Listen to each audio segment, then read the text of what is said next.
Les légendes de la destruction par le feu céleste. Depuis les temps anciens, de nombreuses légendes ont évoqué le feu du ciel comme responsable de la destruction de certaines civilisations. Ces récits, souvent dramatiques et terrifiants, ont été transmis à travers les siècles, laissant entrevoir des événements catastrophiques qui ont frappé des peuples entiers. Dans la Bible, l'histoire de Sodome et Gomorrhe est l'un des exemples les plus célèbres. Selon le récit, ces villes furent détruites par un feu divin suite à un avertissement aux élus, laissant derrière elles un paysage ravagé et stérile. Mais la Bible n'est pas la seule à relater de telles catastrophes. Le Mahabharata, le Drona Parva et le Mahavira, textes sacrés de l'hindouisme, décrivent des scènes de destruction massive, avec des effets ressemblant à ceux d'une guerre atomique. Les descriptions parlent de lumière intense, de destruction massive, de vents violents, d'irradiation, de mutation et de radioactivité, laissant entrevoir des conséquences désastreuses pour l'environnement et les populations. Platon, dans ses dialogues, rapporte les paroles des prêtres de Saïs, qui décrivent l'embrasement du monde par Phaéton comme un cataclysme planétaire. Cette légende grecque antique évoque un événement cosmique qui aurait ravagé la Terre, laissant derrière lui un paysage dévasté et des populations décimées. Ces légendes anciennes, issues de cultures différentes, partagent un thème commun: le feu du ciel qui descend pour détruire les civilisations. Quels sont les événements historiques qui ont inspiré ces récits? Quels sont les secrets que ces légendes cachent-elles? Le calendrier maya, par exemple, révèle une vision cyclique de l'histoire, où l'humanité aurait connu plusieurs destructions, autant par le feu que par l'eau. Selon cette vision, ces éléments opposés, mais complémentaires, sont nécessaires à la purification des consciences, permettant ainsi une renaissance et une évolution spirituelle. Chers amis explorateurs, bonjour et bienvenue dans cette nouvelle aventure qui nous incite à regarder de plus près les légendes anciennes qui parlent du feu du ciel, comme responsable de la destruction de certaines civilisations. Ces récits nous laissent avec une question fondamentale. Parlaient-ils tous du même événement cataclysmique, ou s'agissait-il de plusieurs histoires différentes en endroits différents?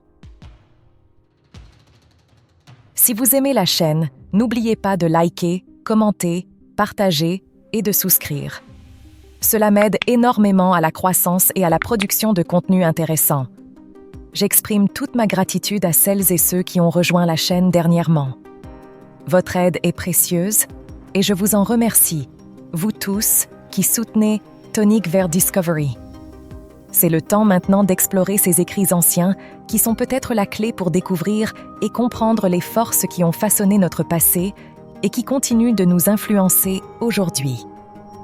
Ceux d'entre vous qui souhaitent approfondir le sujet trouvent en description le lien vers l'article « Le feu, destructeur et constructeur de civilisation ».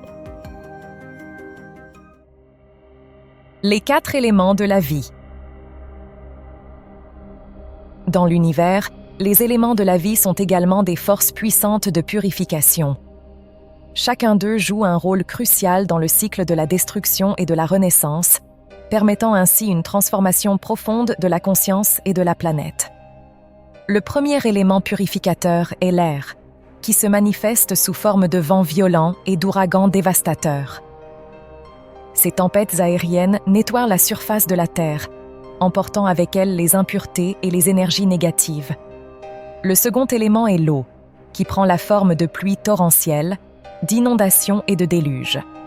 L'eau, symbole de la vie et de la régénération, lave la terre de ses souillures, préparant le terrain pour une nouvelle ère. Le troisième élément est le feu, qui se manifeste sous forme de sécheresse, de feux de forêt, de guerres atomiques et d'éruptions volcaniques. Le feu, symbole de la transformation et de la purification, brûle les impuretés, laissant derrière lui une terre renouvelée et régénérée. Enfin, le quatrième élément est la terre, qui se manifeste sous forme de tremblements de terre, de glissements de terrain et de chutes de grosses météorites. La terre, symbole de la stabilité et de la solidité, secoue les fondements de la planète, éliminant les structures anciennes et préparant le terrain pour une nouvelle ère de croissance et de développement. Ces 4 éléments, travaillant ensemble, créent un cycle de purification et de renaissance, permettant à l'humanité et à la planète de se transformer et de se régénérer. Le corps humain, lui-même, est un microcosme fascinant, un reflet de l'univers. Chaque élément qui le compose, l'air, l'eau, le feu et la terre, est présent en nous, constituant les briques fondamentales de notre existence physique. Cependant, ces éléments ne sont pas seulement des composants matériels. Ils représentent également des forces cosmiques qui régissent l'équilibre de la vie. Lorsqu'une civilisation entière perd cet équilibre délicat, des signes avant-coureurs se manifestent, tels des avertissements de la nature elle-même.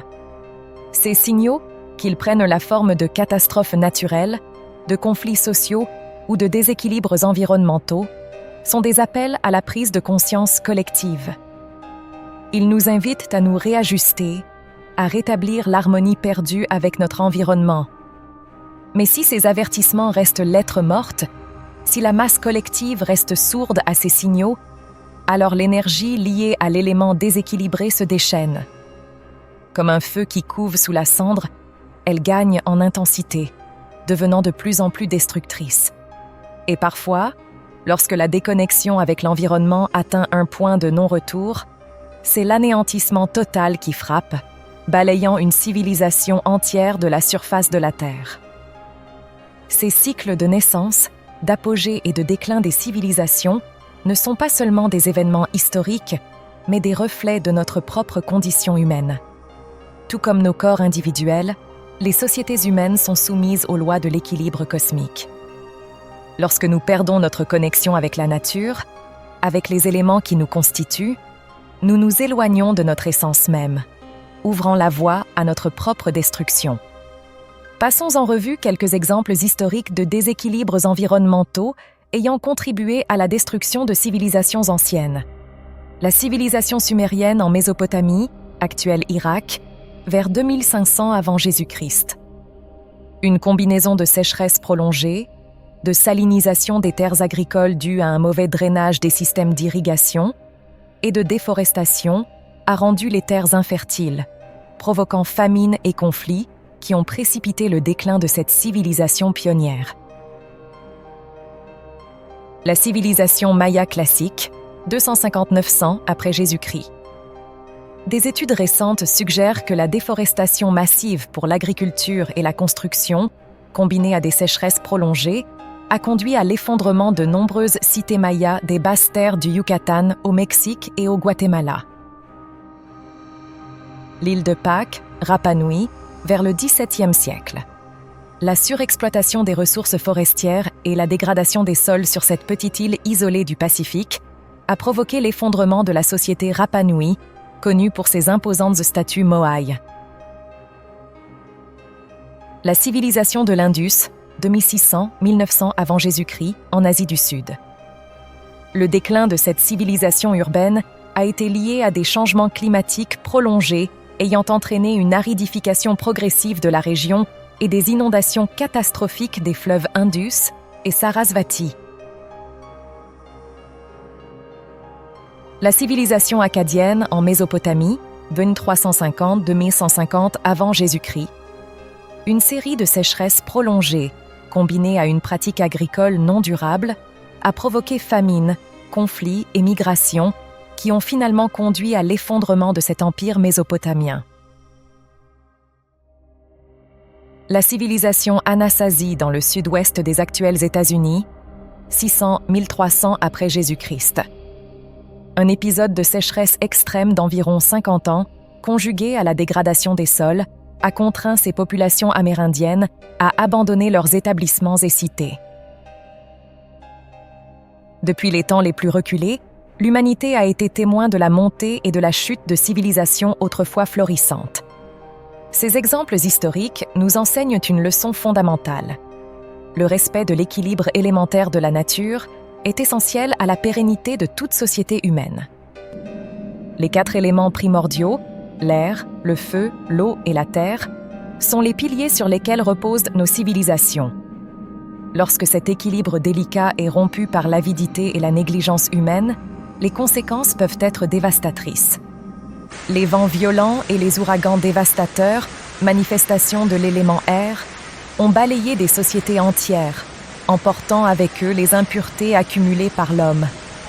Le feu, quant à lui, a consumé des civilisations comme celle de l'île de Pâques. L'eau, source de vie, est également devenue une force destructrice lorsque son équilibre a été perturbé. Les inondations catastrophiques des fleuves Indus et Sarasvati ont précipité le déclin de la civilisation de l'Indus, tandis que les sécheresses extrêmes ont asséché les terres des Anasazi, les contraignant à l'abandon de leurs cités. Enfin, la terre elle-même, symbole de stabilité, a secoué les fondements de sociétés entières lorsque l'homme a outrepassé ses limites. Les tremblements de terre et les glissements de terrain ont englouti des civilisations, effaçant leurs traces de la surface de la planète. Ces exemples tragiques nous rappellent que l'humanité n'est pas maîtresse de la nature, mais plutôt une partie intégrante de son équilibre fragile. C'est en respectant cet équilibre élémentaire que nous pourrons assurer notre pérennité.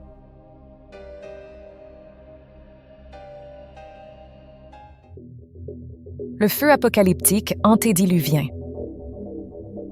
À des milliers d'années de notre époque moderne, deux régions désertiques séparées par des océans et des continents semblent garder les cicatrices d'un conflit titanesque qui a secoué les fondements de l'humanité préhistorique.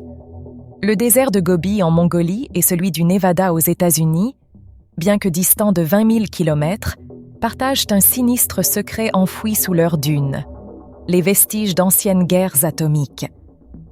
Nos légendes ancestrales, transmises de génération en génération, ont préservé le souvenir de ces événements cataclysmiques, nous mettant en garde contre la portée destructrice de cette technologie redécouverte des siècles plus tard.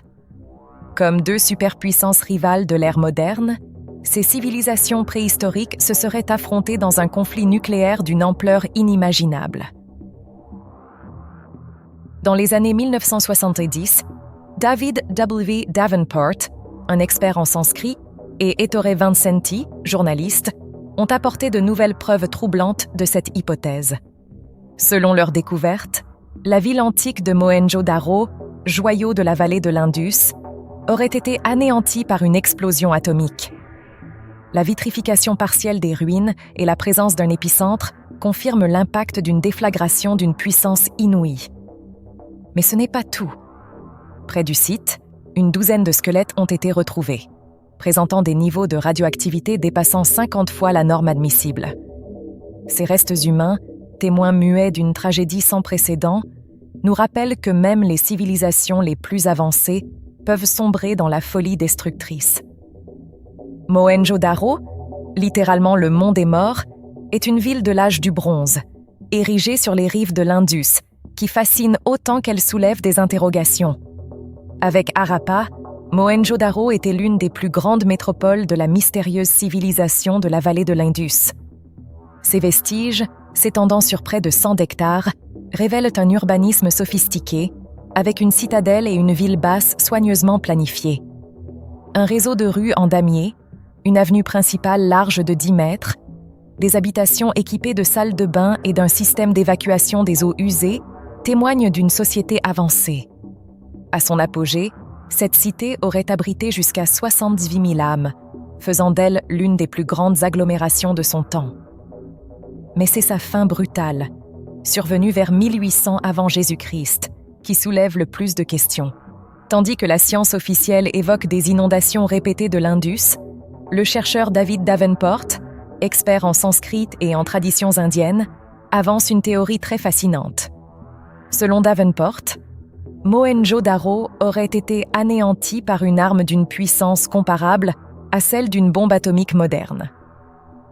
Une hypothèse étayée par les descriptions de conflits épiques dans des textes anciens comme le Ramayana ou le Mahabharata, où sont mentionnés des appareils volants et des armes ultramodernes. Interprétés comme des récits historiques plutôt que mythologiques, ces poèmes épiques décriraient des civilisations disposant de technologies aussi avancées, voire supérieures, à celle d'aujourd'hui. Une théorie audacieuse qui soulève de nombreuses interrogations sur les origines de l'humanité et les secrets enfouis de Mohenjo-Daro, la cité perdue de la vallée de l'Indus. Dans l'épopée du Mahabharata, les textes sacrés dépeignent une scène apocalyptique. Un seul projectile chargé de toute la puissance de l'univers, une colonne rougeoyante de fumée et de flammes, aussi brillante que 10 000 soleils, s'éleva dans toute sa splendeur. Une arme inconnue, un boulon de fer, un gigantesque messager de la mort qui a réduit en cendres toute la race des Vrishni et des Andaka. Mus par ces récits mystiques, Davenport et Vincenti ont rassemblé des artefacts gisants, bracelets, amphores, pierres, qu'ils ont soumis à l'analyse des experts du CNR à Rome. Si aucune trace de radioactivité n'a été décelée, la vitrification des objets, estimée à 1500 degrés Celsius, témoignait d'une chaleur d'une intensité surnaturelle. Mais ce n'est pas tout. L'étude minutieuse des ruines stratifiées de la cité révéla un indice troublant. Leur hauteur variait en fonction de la distance à un épicentre présumé, comme si une déflagration d'altitude avait projeté une onde de choc dévastatrice. Dans leur ouvrage visionnaire, les deux chercheurs conclurent: dans l'état actuel de la technologie, seul un engin nucléaire aurait pu créer simultanément une onde de choc et une vague de chaleur, laissant de telles traces à Mohenjo-Daro. Si des voix s'élèvent pour remettre en cause certaines conclusions, le travail de Davenport et Vincenti demeure une quête pionnière. En osant repousser les frontières de l'archéologie conventionnelle, ils ont ouvert la voie à de nouveaux mystères enfouis, emplissant nos esprits d'interrogations fascinantes sur les secrets insondables de l'humanité antique. Une autre histoire raconte qu'au cœur des étendues désertiques de l'Ouest américain, le capitaine Yves William Walker fit une découverte stupéfiante au XIXe siècle. Selon ses écrits, la région frontalière entre l'Arizona et le Nouveau-Mexique recelait les ruines d'une ancienne métropole d'une envergure époustouflante. Tout le pays compris entre la Gila et San Juan est jonché de villes et d'habitations en ruines, écrivit-il. J'y reconnus un édifice imposant autour duquel gisaient les vestiges d'une cité s'étendant sur près d'1 mille de long. Des traces d'une force dévastatrice, des blocs carbonisés ou vitrifiés, témoignent du passage d'un fléau terrible dans cette contrée. Au centre de cette véritable Pompéi américaine se dressait un rocher cyclopéen de 20 à 30 pieds de haut, portant encore les débris de constructions monumentales. Le capitaine Walker décrivit une scène de désolation. L'extrémité sud de cet édifice semble sortir d'une fournaise. Le rocher sur lequel il s'appuie porte lui-même des traces de fusion. Le plan des rues et l'alignement des maisons sont encore parfaitement visibles. Mais le plus troublant résidait dans l'absence totale de tradition orale chez les peuples autochtones concernant cette civilisation disparue. Les Indiens sont saisis d'un religieux effroi face à ces tristes restes, mais ils ne savent rien touchant leur histoire, nota Walker avec perplexité. Avec le recul, on ne peut s'empêcher de voir dans ces descriptions les stigmates d'un holocauste nucléaire plutôt que d'une éruption volcanique. À l'époque, l'existence même de l'arme atomique était inconnue, laissant le capitaine Walker sans autre explication logique que le volcanisme pour justifier la vitrification de la pierre. Aujourd'hui, nos géologues savent que cette région n'est guère propice à l'activité volcanique, en raison de l'épaisseur du bouclier rocheux. Quant aux peuples amérindiens, ils ont toujours fui ces lieux maudits, gardant un souvenir cauchemardesque de ces vallées de la mort et du feu. Une coïncidence troublante? Las Vegas, la cité du vice moderne, serait située sur le même parallèle que les légendaires Sodome et Gomorre, en tenant compte des fluctuations des pôles magnétiques. Quant à vérifier les dires du capitaine Walker, les archéologues amateurs en seraient bien incapables. De vastes zones désertiques du Nevada, abritant d'anciens sites d'essais nucléaires, demeurent interdites d'accès aux civils. Ainsi, les secrets de cette civilisation oubliée restent enfouis, attendant peut-être d'être redécouverts un jour.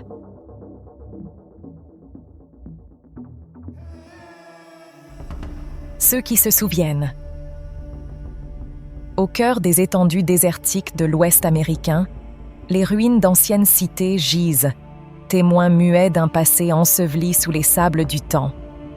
Bien que les peuples autochtones semblent avoir perdu la mémoire de ces vestiges mystérieux, les traditions orales des Mayas voisins en ont préservé l'écho lointain. « Ce pays est le royaume de la mort », murmurent-ils.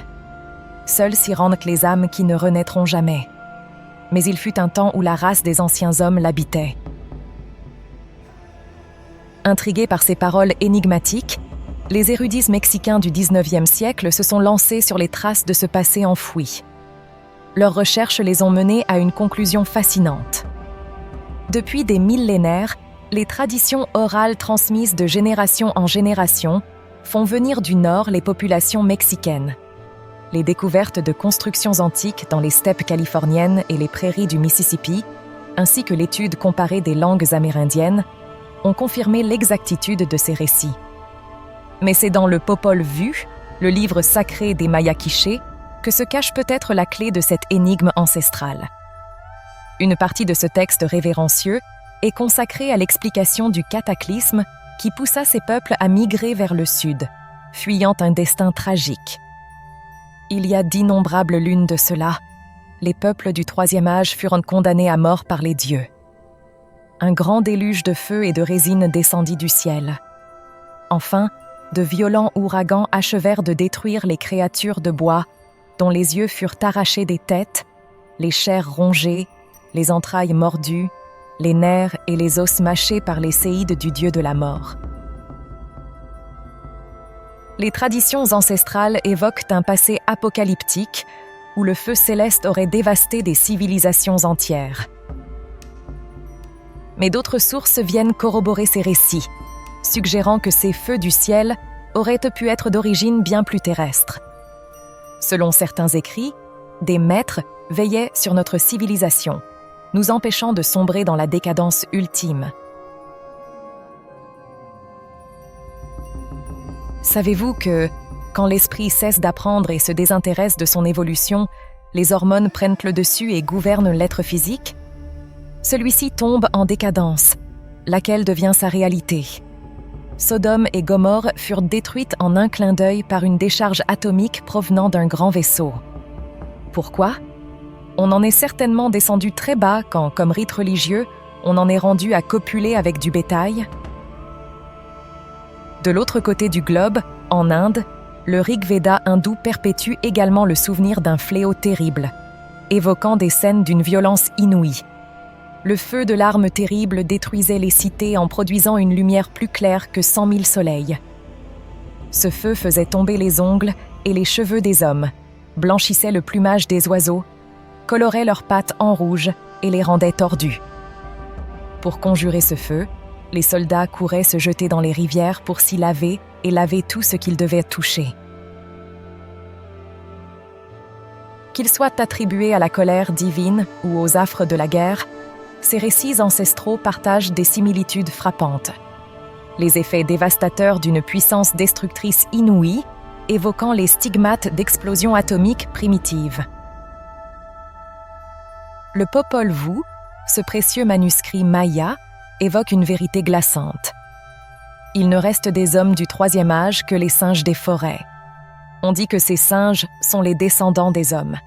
C'est pour cette raison que le singe ressemble à l'homme. Une théorie audacieuse qui inverse notre compréhension de l'évolution. Au lieu de voir le singe comme notre ancêtre, ce récit suggère que nous serions les descendants dégénérés d'une lignée supérieure, mutés et détériorés par les effets dévastateurs de ces armes primitives. N'est-ce pas ce qu'Einstein lui-même avait pressenti lorsqu'il déclara « Si l'arme nucléaire est l'arme de la Troisième Guerre mondiale, on fera certainement la quatrième avec des bâtons et des pierres. » Une mise en garde contre le risque de régresser vers un état primitif si nous poursuivons notre course effrénée vers la destruction massive. Ainsi, l'humanité se trouve face à un choix crucial, évoluer ou régresser.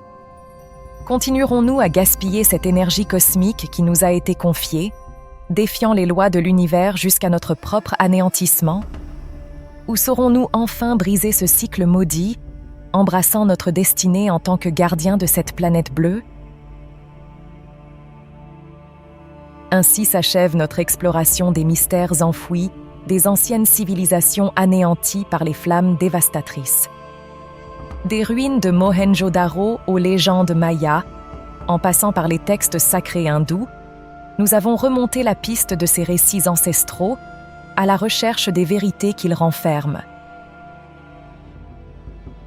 Derrière les voiles du mythe se cachent peut-être les échos lointains d'un passé dans lequel l'humanité aurait défié les lois de la nature, déclenchant sa propre apocalypse par les feux célestes. Ou bien ces légendes évoquent-elles une intervention extérieure, un châtiment divin infligé à des peuples trop enclins à la décadence? Quelles que soient les réponses, ces récits nous rappellent l'avertissement d'Einstein. Si nous poursuivons notre course effrénée vers la destruction massive, nous risquons de régresser vers un état primitif, anéantissant les progrès de la civilisation. Mais ces légendes nous offrent également l'opportunité d'avoir une prise de conscience et de devenir les gardiens de cette planète bleue, prêts à écrire un nouveau chapitre glorieux de l'épopée humaine. C'est sur cette note d'espoir que je vous dis au revoir, chers amis explorateurs du savoir. J'espère que ce voyage vous aura émerveillé et éveillé votre curiosité. N'hésitez pas à revenir prochainement pour de nouvelles aventures, à la découverte des mystères de notre monde et de notre passé fascinant. À très bientôt. Bye bye.